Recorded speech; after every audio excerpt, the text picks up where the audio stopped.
नमस्कार दोस्तों। हमने एक टॉपिक लिया था लास्ट टाइम कि चाइना की जो एक मॉडल है काम करने का वो बेटर है या भारत का जो हमारा इकोनॉमिक मॉडल है वो बेटर है। और आपको याद होगा कि नरेंद्र अग्रवाल जी ने बड़ा ही खूबसूरती से हमें समझाया कि भारत का मॉडल ही सफल है। चाइना की आज की डेट में वाट लगी पड़ी है, उनका मॉडल फेलियर वाला मॉडल है। आज मुद्दा एक और लेके आएंगे, आज हिस्ट्री का मॉडल है। एक लास्ट टाइम मुद्दा लिया था हमने फ्यूचर का कि फ्यूचर भारत कैसे राइज करेगा। आज मुद्दा लेंगे हिस्ट्री से, वो भी महात्मा गांधी जी से, क्योंकि इस सब्जेक्ट के ऊपर अग्रवाल जी की बहुत अच्छी पकड़ है और इन्होंने अध्ययन किया हुआ है कि उनके कौन से अच्छे काम थे, कहाँ पे चूक कर गए गांधी जी भी।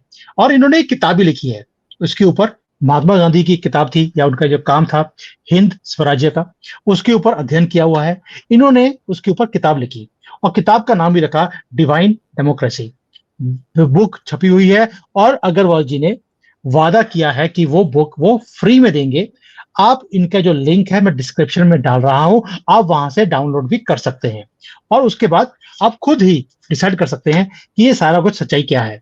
इसके ऊपर डिटेल में बात करने के लिए नरेंद्र जी आज दोबारा से जुड़े हैं। सर, सबसे पहले thank you for joining today. जय थैंक श्री यू। राम। जय श्री राम। जय Shri Ram. Thank you. Sir, Gandhi ji ने एक मुहिम शुरू करी जिसका था कि भी हमने आजादी लेनी है अंग्रेजों से। उसके बाद अगर हम देखते हैं कि आज की डेट में कई लोग हैं जो कहते हैं कि गांधी जी ने जो काम किए वो गलत किए, तुष्टीकरण का काम था और बड़े काम थे जिसके लिए आज उन्हें महात्मा भी बोलना लोग पसंद नहीं करते हैं। आज बात करेंगे कि जो आपकी स्टडी है महात्मा गांधी जी के ऊपर, वो क्या स्टडी कहती है, कहाँ पे चूक हो गई। एक गांधी जी का जो हिंद स्वराज की किताब है, जो काफी लोग स्वतंत्रता आंदोलन की मूल किताब कहते भी हैं। किताब 3-4 बार पढ़ोगे तो आपको ठीक ठीक लगेगी। हो सकता है 5वीं 6वीं बार से उस पर थोड़ा शंका आए कि इंटेंशंस क्लियर थे या इंटेंशन ही डाउटफुल थे। तो ये एक बहुत बड़ा लगा। तो मैं इस किताब को 2005 से पढ़ना शुरू किया। फिर मुझे 2012 में लगा कि इसको रिविजिट करने की ज़रूरत है। तो ये रिविजिट किया तो इसमें फिर बहुत सारी चीज़ें उभर के आई कि कहाँ गांधी जी वाकई में ओरिजिनल हैं, कहाँ वो बायस्ड हैं। इवन एक क्वेश्चन मैंने गांधीयन से पूछा कि Gandhi ji was truly national और नॉट। तो उनका कहना था कि एक पूरा का पूरा देश में तबका है जो गांधी को कहता है कि ही इज, रफ लैंग्वेज में, दलाल ऑफ अंग्रेज। हम्म। ये एक बहुत बड़ा तबका है। और इसको मैंने कई चीजें सही भी मानी कि जैसे आज एक पिक्चर चलती है, उसमें कोर्ट केस चलता है, उसकी बुराई होती है और पता लगा वो पिक्चर सफल हो जाती है। ऐसे कई पिक्चरें भारत में आती हैं, Padmavati, my name is Khan, बहुत सारे, सब पे कंट्रोवर्सी। हम्म। गांधी जी की किताब में आप एक टॉपिक देखोगे, railway, condition of India railway. Railway में वो लिखते हैं कि प्लेग जो आया वो रेलवे की वजह से आया, अकाल जो पड़ा रेलवे की वजह से। तो मैं चाहूंगा कि भारत रेलवे को कभी ना अपनाए। लेकिन पूरे ट्रेवल्स देखोगे उनके, पूरे इंडिया के, वो रेलवे में हुए। ये ऐसा ही हुआ कि हम पिक्चर की बुराई करें और उसको हिट करने के लिए किया। तो बेसिकली हिडन एजेंडा हो सकता है कि रेलवे को पॉपुलराइज करना, हो सकता है अंग्रेजों को पॉपुलराइज करना। ये एक चीज लगे। ये टॉपिक नंबर 11 है गांधी जी की किताब में हिंद स्वराज। इसको मैंने भी लिया है फास्टर कम्युनिकेशन, कि हाँ, फास्टर कम्युनिकेशन के क्या नुकसान हो सकते हैं, क्या फायदे हो सकते हैं, रेलवे आज कहाँ है, कितना कम्युनिकेशन चाहिए है, क्या कम्युनिकेशन से कम्युनिकेबल डिसीजेस तो नहीं हो रही हैं। ये एक मुद्दा हो सकता है कि जब से कम्युनिकेशन बढ़ा है तब से कम्युनिकेबल डिसीजेस बढ़ी हैं। तो गांधी जी अपनी किताब में तो ठीक है, बट एक्शन में बिफर गए। अगर वो कहते कि रेलवे खराब है तो रेलवे नहीं जाना चाहिए। हम्म। ऐसा ही उन्होंने एक लायर पर टॉपिक लिखा कि लायर एज ए बिजनेस खराब है। वकील और जज आपस में चचेरे भाई हैं, एक से दूसरे को ताकत मिलती है। और अगर अंग्रेजों की पकड़ किसी एक व्यवसाय ने की है भारत में, तो वो जुडिशियल कोर्ट ने की। आपको ध्यान हो कि गांधी जी की प्रसिद्धि चंपारण में कोर्ट केस लड़ने के बाद हुई। यस। तो जिस जिस चीज का विरोध किया आपकी प्रसिद्धि उसी से हुई। तो ये बहुत अजीब चीजें हैं, ये कंट्राडिक्टरी चीजें हैं। तीसरी चीज जो अच्छी चीज है, तो उनका दूसरा टॉपिक आता है कि भारत में राष्ट्रीयता की मुहिम कब चली। हालांकि वो कांग्रेस का लिखते हैं, बट दूसरा जो टॉपिक है उनका पार्टीशन ऑफ बंगाल, उसके बाद भारतीयता की बात चली, हिंद स्वराज की बात चली और एक आज़ादी की मुहिम ने जोर पकड़ा। ये टॉपिक नंबर 2 है, पार्टीशन। और इसके बाद जो अनरेस्ट हुआ और अशांति फैली, ये टॉपिक नंबर 3 है गांधी जी का। तो आज इस टॉपिक पे में चर्चा करने की इच्छा इसलिए हुई कि जो बांग्लादेश में हुआ है, एक फिर से उस मुद्दे की बात उभरी है कि हमारे पार्टीशन की बात आई है, चीज़ों को एक साथ कैसे किया जाए इसकी बात आई। और उस बुक में वो काफी लिखते हैं कि कोई कितना भी चाहे, जो गांधी जी ने लिखा कि ईस्ट बंगाल और वेस्ट बंगाल का जो पार्टीशन कर्जन ने किया, ये कल के दिन एक हो जाएंगे। Nation is not form in a day. तो ये मुझे सुन के आज 117 साल बाद फिर लगता है कि ये बांग्लादेश का जो मुद्दा उठा है, we should be thankful to those who has perpetrated, now I can say, chaos in Bangladesh. जो बच्चों ने आंदोलन उठाया और बच्चों को किसने हाईजैक किया कि एक गवर्नमेंट कोलैप्स हो गई, बट ये मुद्दा उभर के आया है और गांधी जी आज फिर आपने लिए हैं। तो इस बात का मैं पूरा पूरा आपको धन्यवाद देता हूं कि आपने ये टॉपिक चुना। और ये बांग्लादेश क्या भारत में फिर मिल सकता था या है, क्योंकि ईस्ट बंगाल बांग्लादेश है और वेस्ट बंगाल, और दोनों का साइकी एक है। अगर बांग्लादेश में कुछ गड़बड़ होता है तो वेस्ट बंगाल में गड़बड़ी शुरू हो जाती है। कई बार हो सकता है ना, जैसे चचेरे भाई या जुड़वा भाई एक साथ रिएक्ट करते हैं, वैसा हो रहा है। तो भारत सरकार और जो भी राष्ट्रवादी लोग हैं, उनको गांधी जी के उस दूसरे टॉपिक और तीसरे टॉपिक को पढ़ना चाहिए और एकता के प्रयास करने चाहिए। क्या बांग्लादेश नहीं मिल सकता? बांग्लादेश पे अगर अपन फिर से आए तो 1947 में जो डिवीजन हुआ वो बेसिकली रिलीजन बेस पे हुआ। जो मुस्लिम बहुल लोग थे उन्होंने एक अलग मांगा, और जो हिंदू बहुल थे उन्होंने कहा कि नहीं, हम धर्मनिरपेक्ष रहेंगे, इसमें हम आगे आएंगे। वो हिंदू राष्ट्र नहीं बना।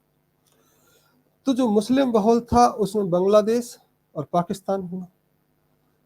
1971 में the very basis of Muslim division has failed by the creation of Bangladesh. जो आधार था वो आपका खत्म हो गया। तो मैंने शायद लास्ट जब हम ट्रेवल कर रहे थे दिवाली पे, 2023 की बात है, मैंने एक ब्लॉग भी लिखा था कि what is the significance, relevance of existence of Bangladesh itself. जिस वजह से अलग हुए वो वजह तो कोलैप्स कर गई मुसलमान देश, वो तो पाकिस्तान के साथ। तो अब आप मिलने में क्या दिक्कत है? ये मैंने वहाँ के राष्ट्रपति को भी भेजा है, उनका लिंक्डइन पे अकाउंट भी है, वो मेरे साथी भी हैं। तो एक बांग्लादेश की अलग सैंक्टिटी की बात का कोई आज औचित्य नहीं आता। ये गांधी जी की अच्छी बात है। और गांधी जी ने कहा nation are not form in a day, थोड़ा समय लगता है।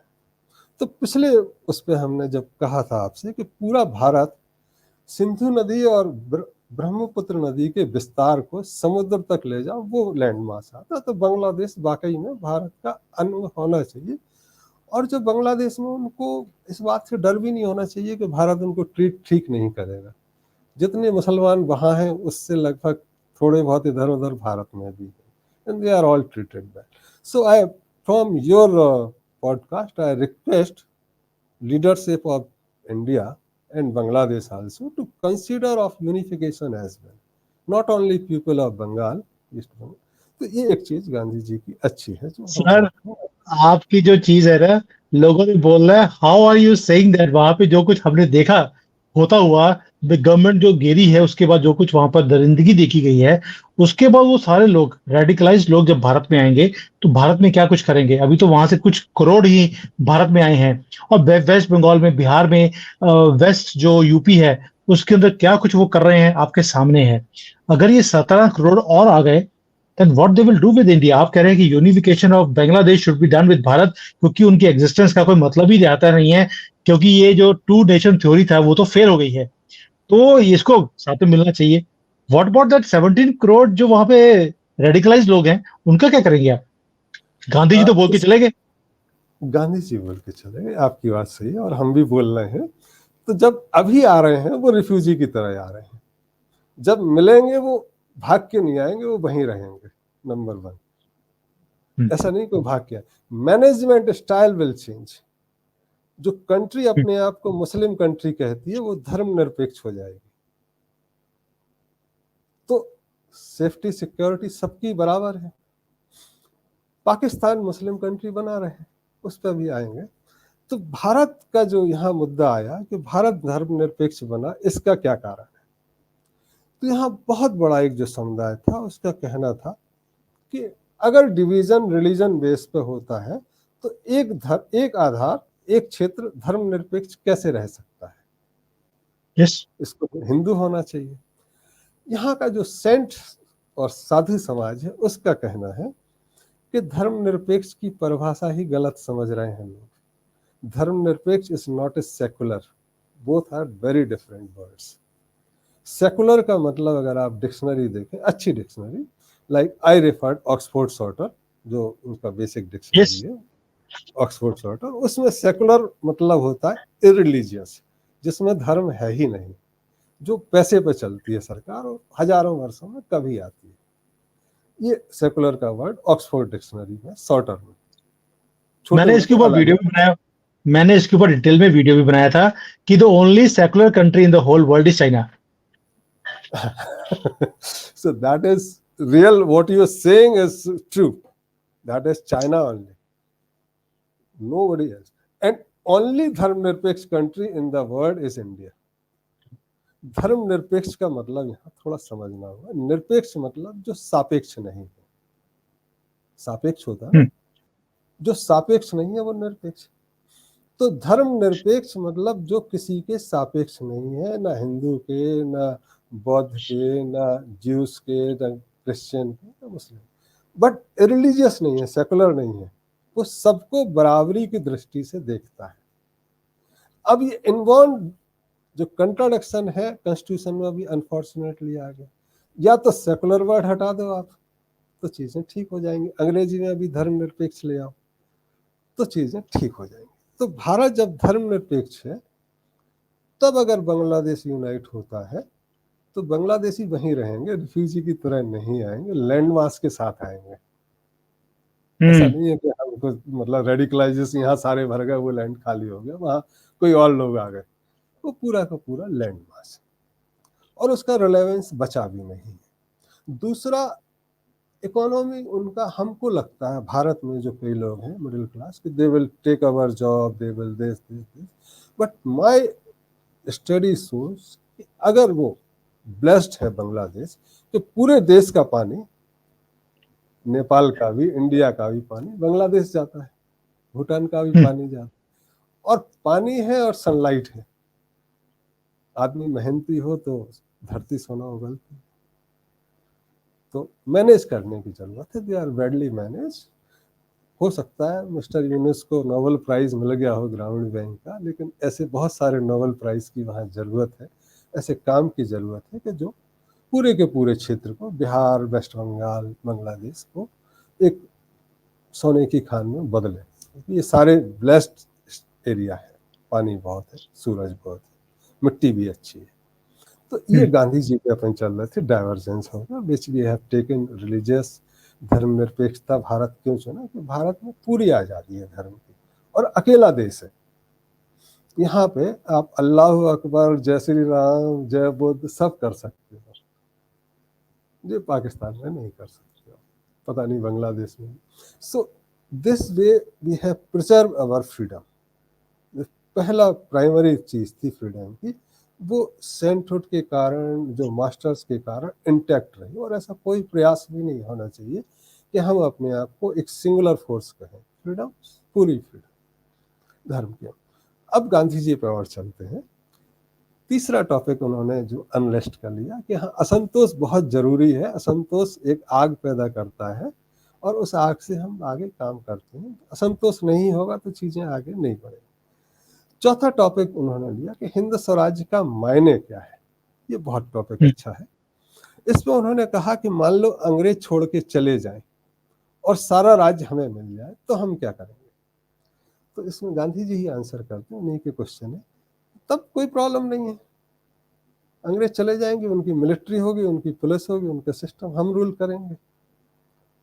तो गांधी जी कहते हैं इसका मतलब हमको गोरी चमड़ी नहीं चाहिए है, हमारे लोग ही इसको उसी तरह चलाएंगे, तब ये भारत भारत नहीं रहेगा, ये इंग्लिस्तान हो जाएगा। भारत तो भारत की तासीर से चलना चाहिए। ये एक बहुत अच्छा स्टेटमेंट है। तो हिंद स्वराज उन्होंने कहा।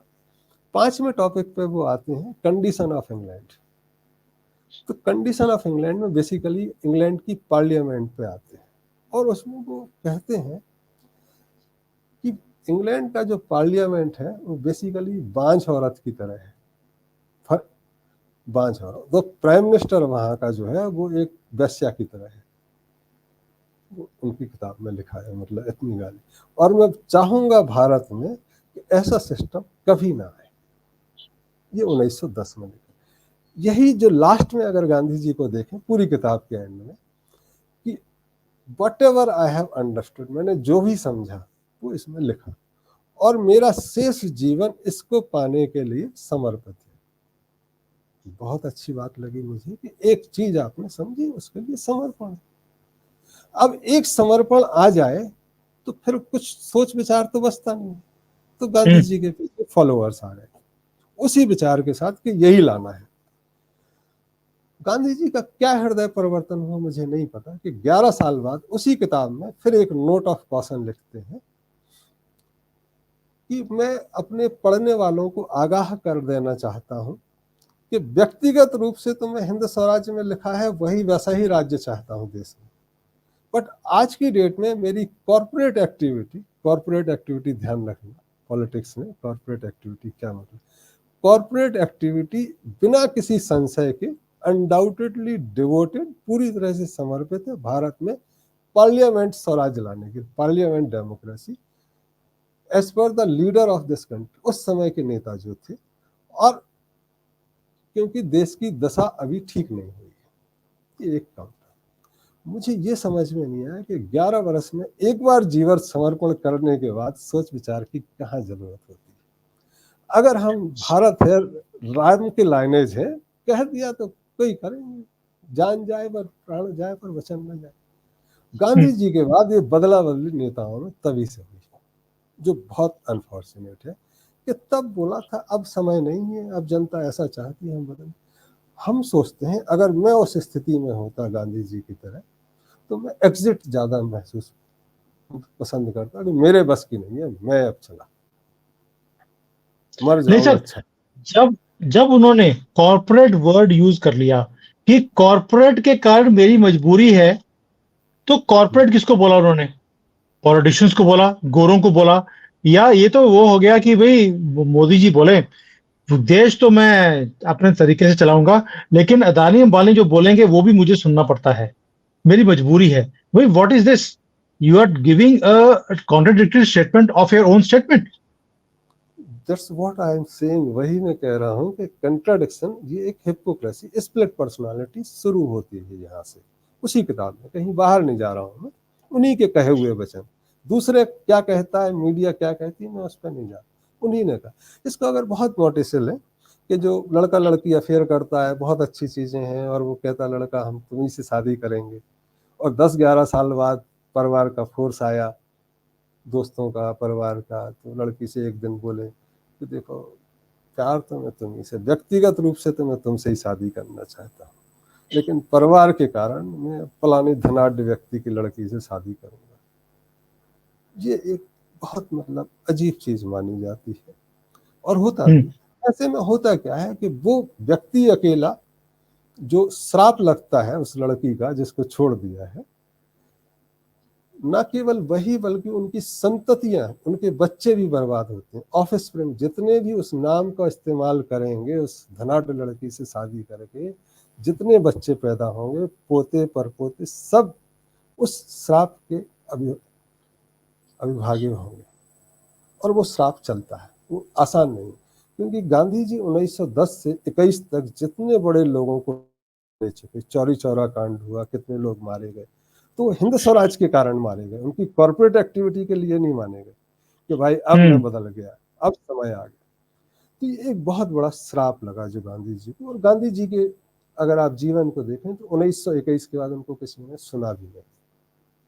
वो पीछे, हाँ ठीक है, अच्छे हैं, नेता है, उनको नाम को बनाया गया, उनको सुना किसी ने। दूसरा, उन्होंने इस किताब में 1937 में फिर लिखा, अगर मेरी दो बातों में विरोधाभास हो तो जो बाद में कही है उसको मानना। ये तो मुझे लगता है कि जब हम नौकरी करते हैं या कहीं अपना बीमा में, इंश्योरेंस में या बैंक में नॉमिनेशन करते हैं, तो बैंक कहता है जो लास्ट नॉमिनेशन होगा उसको हम मानेंगे। It means whatever you say is not authentic until you die. तो मुझे नहीं लगता कि गांधी जी कैसे इतना ब्लंडर वर्ड्स बोल गए कि मेरे दो वाक्यांश होंगे, और फिर कहते हैं चूंकि मैं तो ग्रो कर रहा हूं, मैं तो स्टिल नहीं, मैं तो डेथ नहीं। ये एक चीज है, क्योंकि मैं बढ़ रहा हूं तो चीजें बदल जाएंगी और मैं भी बदल जाऊंगा। अब जो व्यक्ति बदल जाए उसको कौन लीडर स्वीकार करेगा? और अगर वो एक लीडर की तरह चल रहा है तो ये दुर्भाग्य है, उसको लोग लीडर मान रहे हैं। ये एक गांधी जी का मतलब मोटे मोटे तौर पर इस शुरू के 10-20 पेज पे आपको दिख जाएगा, मतलब सारी चीजें।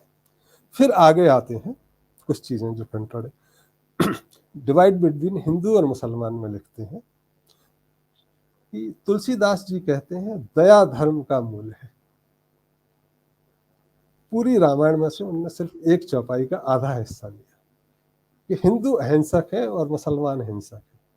तो पूरी की पूरी रामायण को भूल गए कि रामायण ये क्यों लिखी गई और क्या राम ने किया और कैसे पापियों को पनिश किया, ये सारी चीजें भूल के बस तुलसीदास की एक लाइन दया धर्म का मूल है और पूरे हिंदुओं को उसी तरह से डिफाइन कर दिया। फिर इसके अतिरिक्त उन्होंने एक ट्रांसलेशन और किया है गीता का।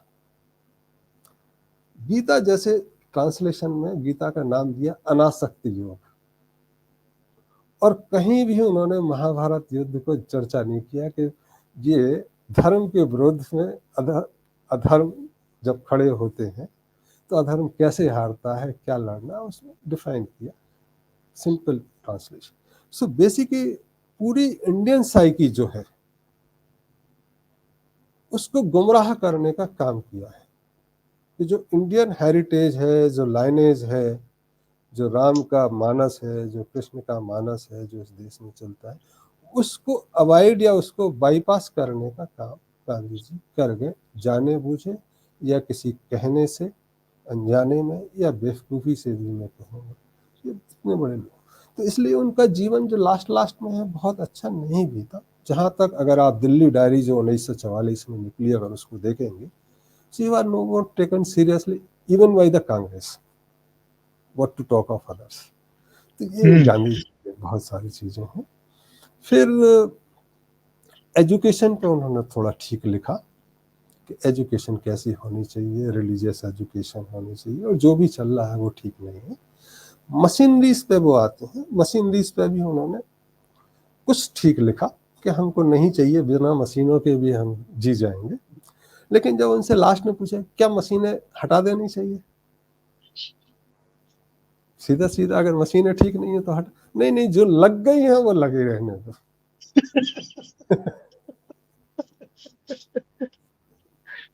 उनको कैसे हटाए, और इस प्रोटेक्स्ट को अब दूसरी भी लग गई, तीसरी भी लग गई, पूरी लग गई। तो फिर उनसे पूछा गया एक बात से कि ये जो सिंगर की सिलाई मशीन आई है ये कैसी है, तो गांधी जी बोले ये ठीक है। तो फिर गांधी जी को समझाया गया कि ये सिंगर की सिलाई मशीन आई है, ये बहुत बड़े प्रयासों के बाद आई है, क्योंकि इसको बनाने के लिए पहले स्टील फाउंड्री आई होगी, फिर लेथ मशीन आई होंगी, फिर उनको लाने के लिए एक्सट्रैक्शन हुआ होगा खदानों से। ये पूरा का पूरा दिख रहा है, उस वजूद के बाद इस सिंगर की सिलाई मशीन आई है। अगर ये अच्छा है तो बाकी कैसे खराब हो सकता है, वो सब भी अच्छा होगा। तो गांधी जी यहाँ मतलब कंट्राडिक्शन में, सेल्फ कंट्राडिक्शन में फंसते हुए नजर आए। लास्ट में वो वे आउट बोलते हैं, जनता के लिए भी मैसेज देते हैं, उसमें कुछ ठीक है, कुछ अच्छे भी हैं, कुछ नहीं भी है। लाइक वो कहते हैं कि सेक्स से दूर रहना चाहिए। भैया काहे, भगवान ने बनाया है परिवार चलाने के लिए, बलात्कार से दूर रहना चाहिए, ये ठीक है माना, लेकिन परिवार चलेगा, एंजॉय लोगों का है। और फिर अलग देश के लिए आपको लड़ना है, उसके लिए सब ऐसे आ जाए तो भाई कितने लोग निकल के आएंगे, तो नहीं आ सकते। तो एक ये है। फिर डॉक्टरी छोड़ने के लिए कहा उन्होंने, वकीली छोड़ने के लिए व्यक्तिगत स्ट्रेटेजिकली है। फिर कपड़ा छोड़े उन्होंने, तो कपड़ा छोड़े व्यक्तिगत कारण हो सकते हैं, लेकिन उन्होंने एक तरह से दीनहीनता को बल दिया, तो एक कमजोरी का सबूत दिया कि हम कमजोर हैं, हम लाचार हैं, हम पे दया करो। यहीं फिर दूसरी तरफ अगर गांधी जी का साउथ अफ्रीका टेन्योर देखेंगे तो बोयर का जो वार हुआ उसमें गांधी जी ने अंग्रेजों का समर्थन किया था। फिर जो फर्स्ट वर्ल्ड वार हुआ उसमें उन्होंने अंग्रेजी का समर्थन किया था। सेकंड वर्ल्ड वार में भी उन्होंने अंग्रेजों का समर्थन किया और यहाँ तक बोला कि अगर जर्मन आएंगे तो we will fight with German at one hand unitedly, और फिर हम अंग्रेजों को हटाएंगे। तो ये एक बहुत बड़ा है। आज जरूरत है कि भारत गांधी जी से ऊपर उठे, उनके नोट पे तस्वीर उनको बचाए हुए है जो हटनी चाहिए, क्योंकि लोग सब गांधी जी रोज रोज रोज हर नोट में उनका तस्वीर, तो गांधी जी चल रहे हैं। Otherwise there is no need for his photo, no need for foreign dignitaries to take to Rajghat. ठीक है, एक लीडर थे, कुछ आधार दिया, कुछ अच्छाई भी है, लेकिन आज अगर हम किसी पुराने को ही तवज्जो देते रहेंगे तो आज आप नई जो संतति आ रही है, नई लीडरशिप आ रही है, उसमें भरोसा नहीं कर रहे हैं, आगे बढ़ने का मौका नहीं दे रहे, तो उससे ऊपर आने चाहिए। आज जैसे हैं, हमको बहुत सारे सेंसिबल लीडर्स मिले हैं, हालांकि 2009 के बाद में किसी से पर्सनली नहीं मिला, but they are sensible in both. Parliament में तो काफ़ी सारे सेंसिबल लोग आपको मिलेंगे, कम से कम 50-60% तो सेंसिबल है, तो उनको भरोसा करना चाहिए। नहीं, क्या कि आपने जो मुद्दा पकड़ा है आज, बहुत लोग हैं, मैंने इसके ऊपर बहुत वीडियोस बनाई हैं, गांधी जी के ऊपर, उनके बेटे के ऊपर, उनकी अपनी जीवनी के ऊपर, क्या कुछ उन्होंने किया है, कैसे तुष्टीकरण का काम भी किया है, डिवीजन का काम किया है, यहाँ पर हिंदुओं को बेवकूफ बनाने का काम किया है, सारे काम किए जो कि एक राष्ट्र को बिल्डिंग में काम नहीं आ सकते, जबकि हम उन्हें महात्मा का नाम देते हैं। पूरी उम्र वो हिंदुओं के खिलाफ रहे और एंड में मरने से पहले आखिरी शब्द उनके जो एक सिर्फ जवाहरलाल नेहरू को सुनाई दिए वो थे, हे राम। वो सिर्फ जवाहरलाल नेहरू को सुनाई दिए, वहां पे पूरी भीड़ में किसी और को सुनाई नहीं दिए। तो ये जो सारा काम है, इसीलिए लोग अब दोबारा से रिविजिट भी कर रहे हैं महात्मा गांधी के जीवन को, कि क्या वो महात्मा थे, क्या वो हिंदू विरोधी थे, क्या तुष्टीकरण में वो भी मुसलमान हो चुके थे। अपने बेटे को जब उन्होंने मुसलमान बने, उनका अपना बेटा जब मुसलमान बन गया था, तो इन्होंने उसकी पैरवी करी और किसके अगेंस्ट खड़े हुए, आर्य समाज के लीडर्स के अगेंस्ट खड़े हो गए, जिन्होंने उसको दोबारा से हिंदू में कन्वर्ट किया था। और उन्होंने बोला कि जब उनका आर्य समाज के लीडर की डेथ भी हुई है, तो उन्होंने बोला कि मैं उस कातिल के केस को मैं खुद लड़ूंगा, उसने अच्छा काम किया, क्योंकि ये आर्य समाज वाले सारे मुसलमानों को हिंदू में कन्वर्ट करते जा रहे हैं। ये कुछ ऐसे मुद्दे हैं कंट्रोवर्शियल, जिसके ऊपर जितनी बात की जाए उतनी कम है।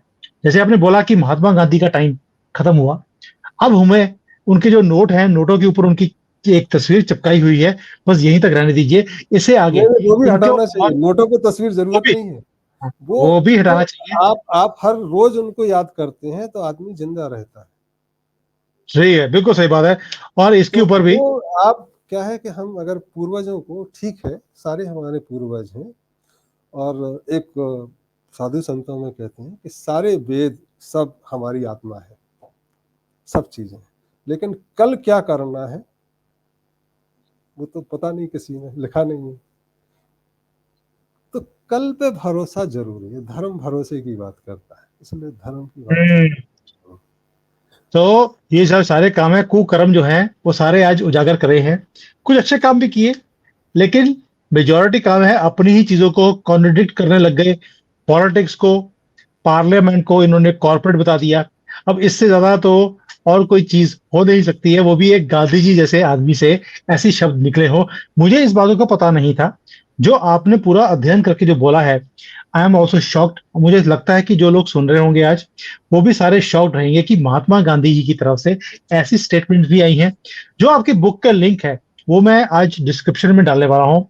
और जो सुनने वाले हैं, आप सबसे गुजारिश है कि आप जाकर अग्रवाल जी की बुक को पढ़िए। इन्होंने फ्री में डिस्ट्रीब्यूट करने की एक मुहिम शुरू करी है, ताकि लोगों को गांधी जी के कुकर्म पता लगे कि गांधी जी कितने महात्मा थे, और ताकि आप खुद भी अच्छा डिसीजन ले कर्म भी सकें। है, आई एम सॉरी टू से, बांग्लादेश वाला अच्छा कर्म भी है। मैं पूरी अच्छा तरह कर्म भी से है। हम किसी समालोचना करूंगा।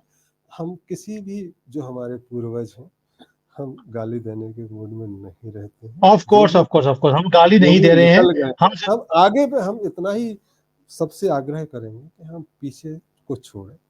हम आगे क्या करना है, समाधान क्या है, उस पर चर्चा करें।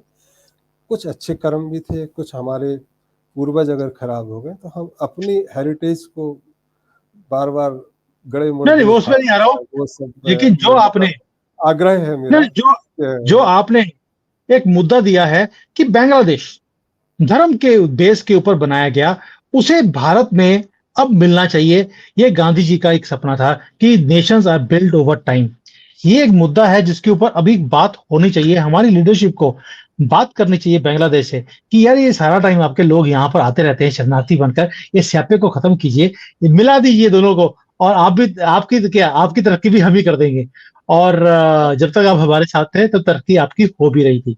मुझे आई लगता है इसके ऊपर request your viewers to read at least topic number 2 and 3 of Hind Swaraj, which is also, मतलब वो भी फ्रीली डाउनलोड होती है किताब, कहीं से भी आप गांधी जी की किताब हिंद स्वराज, वो पढ़ने लायक किताब है। ऐसा नहीं है कि वो उसमें बहुत सारी चीज़ें अच्छी हैं, और ये कंट्राडिक्शंस भी हैं, पाखंड भी है, हिपोक्रेसी भी, सारी चीज़ें। और मेरी किताब जो डिवाइन डेमोक्रेसी है, वो करीब करीब 12 वर्ष लगे। रिविजिट गांधी जी का सिर्फ मैंने ही किया है, अभी तक और कोई रिविजिट है नहीं भारत में उनकी किताब पर। गांधी नहीं बाकी सर, सब तभी तभी आपसे बात करके भी अच्छा लगता है मुझे। मुझे मालूम है कि जो ऐसी वीडियोस होती हैं ज्यादातर लोग नहीं देखते हैं। मुझे फर्क नहीं पड़ता, क्योंकि मैं व्यूज के लिए ये सारी वीडियोस नहीं बना रहा। ये लोगों को जगाने के लिए वीडियोस बनाई जा रही हैं कि आप देखिए कि हिस्ट्री में क्या हुआ, आज क्या हो रहा है, और कल को जाकर क्या होने वाला है। हम अपने देश को दोबारा से महान कैसे बना सकते हैं, अपनी संस्कृति से कैसे जुड़ सकते हैं। मेरी मुहिम सिर्फ इसी चीजों के ऊपर है। तो देखते हैं अब आकर अगली डिमांड लोगों की क्या आएगी, उसके ऊपर अगली वीडियो दोबारा से बनाएंगे। But thank you so much, आपने जो इतनी जेनरसिटी दिखाई है कि you are distributing your books also so that people learn the reality. और जो ये एकता कपूर का सीरियल है, ये जो आपने बोला कि उनकी बुक के अंदर आपको हर चीज मिलती है, हिपोक्रेसी भी मिलती है, पॉजिटिव भी मिलता है, नेगेटिव भी मिलता है, कॉन्ट्रडिक्शन भी मिलता है, ये सारी चीजें जो है महात्मा गांधी जी की बुक है, उसका लिंक भी मैं डिस्क्रिप्शन में डाल दूंगा, ताकि लोग उनकी बुक को भी पढ़ें और आपकी बुक को पढ़ के एक खुद ही वो अध्ययन करके बताएंगे कि भाई असल में है क्या था, हुआ क्या था, और होना क्या चाहिए था। Thank you sir, thank you so much for joining today. Thank you जय वेरी हिंद मच, एंड वंदे थैंक मातरम। यू, नमस्ते, थैंक यू।